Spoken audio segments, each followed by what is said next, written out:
नमस्कार दोस्तों, short class में आप सभी का स्वागत है। मेरा नाम है संदेश उपाध्याय और आप देख रहे हैं हिस्ट्री। आज की क्लास में हम जो है वो पुराण के बारे में जो है वो देखेंगे। आज हम पुराण के बारे में जो है वो चर्चा करेंगे और आज हम इसी के बारे में जो है वो सारी चीजों को देखेंगे। आप सभी को पता है कि हमारी जो शॉर्ट क्लास है उसमें हम धीरे धीरे जो है वो सारी चीजों को जो है कवर करते हुए आगे बढ़ रहे हैं और शॉर्ट क्लास में हम सभी को समझते हुए आगे बढ़ रहे हैं। तो आज का जो हमारा पॉइंट है वो हमारा जो है वह पुराण के ऊपर जो है आधारित है और आज हम पुराण के ऊपर चर्चा करेंगे। सबसे पहले आपको बता दूं कि पुराणों के जो रचयिता का हमें नाम देखने को मिलता है, यानी कि पुराणों के रचयिता के जो हमें नाम देखने को मिलता है वो हमें लोमहर्ष देखने को मिलता है, या उनके पुत्र जो थे उनका नाम था पुंगश्रवा।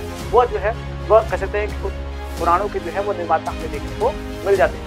आपको बता दूं कि पुराण की हमें जो संख्या देखने को मिलती है वो मुख्य रूप से 18 देखने को मिलती है और 29 हमें उप पुराणों की जो है वो संख्या देखने को मिलती है, यानी कि उप पुराण जो है उनकी संख्या जो है वो 29 है और 18 जो है वो हमें मुख्य रूप से जो है वो पुराण देखने को मिल जाते हैं। आप देखेंगे पुराणों का जो निर्माण हुआ है, यानी कि पुराणों को जो लिखा गया है उसकी जो हमें शैली देखने को मिलती है वो भविष्य शैली देखने को मिलती है, जिसमें आप देखेंगे कि नागवंश कहते हैं कि इस तरीके से सुनाग वंश से लेकर के और आप देखेंगे गुप्त वंश तक की सारी जानकारी जो है वो हमने पुराणों की जो है वो प्राप्त हो जाती है। इस प्रकार से हमने पुराणों के बारे में ये सारी बातें जो है वह देखी। अब हम देखेंगे पुराणों के बारे में किसमें हमें कौन कौन से जो है वो युग की जानकारी जो है प्राप्त होती है। तो आपको बता दूं सबसे पहले जो हमें चारों युग की जानकारी जो है प्राप्त होती है वो हमें पुराणों से ही प्राप्त हो जाती है। इसमें आप देखेंगे कृत, उसके बाद आप देखेंगे त्रेता, द्वापर और कली का जो है वो हमें वर्णन देखने को मिल जाता है। आपको बता दूं कि जो हमें त्रेता देखने को मिलता है इसमें जो है वह श्री राम से संबंधित देखने को मिलता है और जो हमें द्वापर देखने को मिलता है वो श्री कृष्ण से संबंधित हमें देखने को मिल जाता है।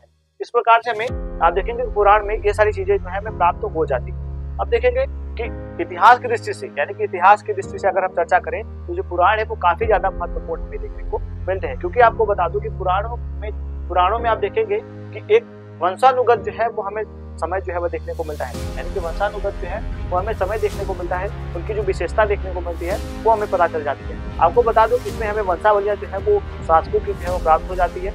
इसमें हमें चंद्रवंशी या सूर्यवंशी दोनों शासकों के जो है वो वंशावलियां हमें प्राप्त हो जाते हैं, जिनसे हम ये अनुमान लगा सकते हैं कि कौन से शासक कब के थे। तो हमें इनके बारे में चंद्रवंशी और सूर्यवंशी दोनों शासकों के बारे में जो है तो एक महत्वपूर्ण जो है वह इसमें जो है वो बातें जो है वो पता चल जाती है। आपको बता दूं कि राजाओं की जो वंशावली हमें प्राप्त हुई है, केवल आपको बता दूं कि 5 हमें ऐसे पुराण देखने को मिले हैं जिसमें राजाओं की वंशावलियां प्राप्त हुई है। आपको बता दूं कि ये जो 5 के हमें नाम देखने को मिलते हैं वो है हमारा पहला जो है वो वायु पुराण है, दूसरा हमारा विष्णु पुराण है और तीसरा हमारा मत्स्य पुराण है, चौथा ब्रह्मांड पुराण है और 5वां जो है वो भागवत पुराण है। आपको बता दूं कि इन पुराणों में हमें कुछ जो है वो विशेष वंश के बारे में भी जानकारियां जो है वो प्राप्त हो जाती है, तो थोड़ी उसके ऊपर जो है चर्चा करेंगे। तो आप देखेंगे जो विष्णु पुराण है इसमें हमें मौर्य वंश के बारे में जो है वो जानकारी मिलती है, मत्स्य पुराण में सातवाहन वंश के बारे में जानकारी मिलती है और वायु पुराण में गुप्त वंश के बारे में जो है वो जानकारी प्राप्त हो जाती है। यानी कि आप देखेंगे किस तरीके से हमें पुराणों के माध्यम से जो है वो इन सभी वंशाओं के बारे में, वंशावलियों के बारे में जो है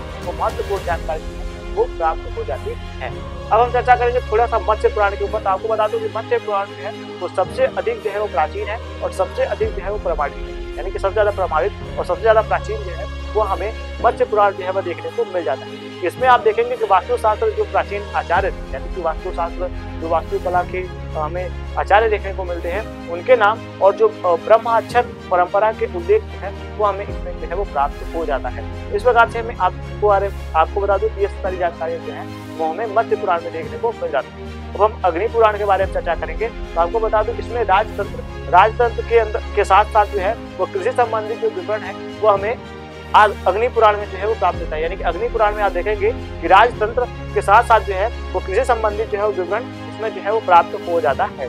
इतिहास तथा आपको बता दूं कि इतिहास के बारे पुराण के बारे में और कुछ बातें जो है वो हमें देखने को मिल जाती है कि इतिहास तथा पुराण को जो है वो पंचम वेद भी कहा जाता है। इतिहास तथा पुराण को पंचम वेद के नाम से भी जाना जाता है और हिंदू धर्म का जो है प्रमुख परिचय जो पता चलता है, यानी कि हिंदू धर्म का जो है प्रमुख परिचय देखने को मिलता है वो हमें पुराणों में ही मिलता है, यानी कि पुराणों में ही हमें हिंदू धर्म का जो है वो परिचय देखने को मिल जाता है। इस प्रकार से हमने आज जो है वो पुराणों के ऊपर चर्चा करी और हमने इनके बारे में जो है वो सारी चीजों को जो है वो समझा।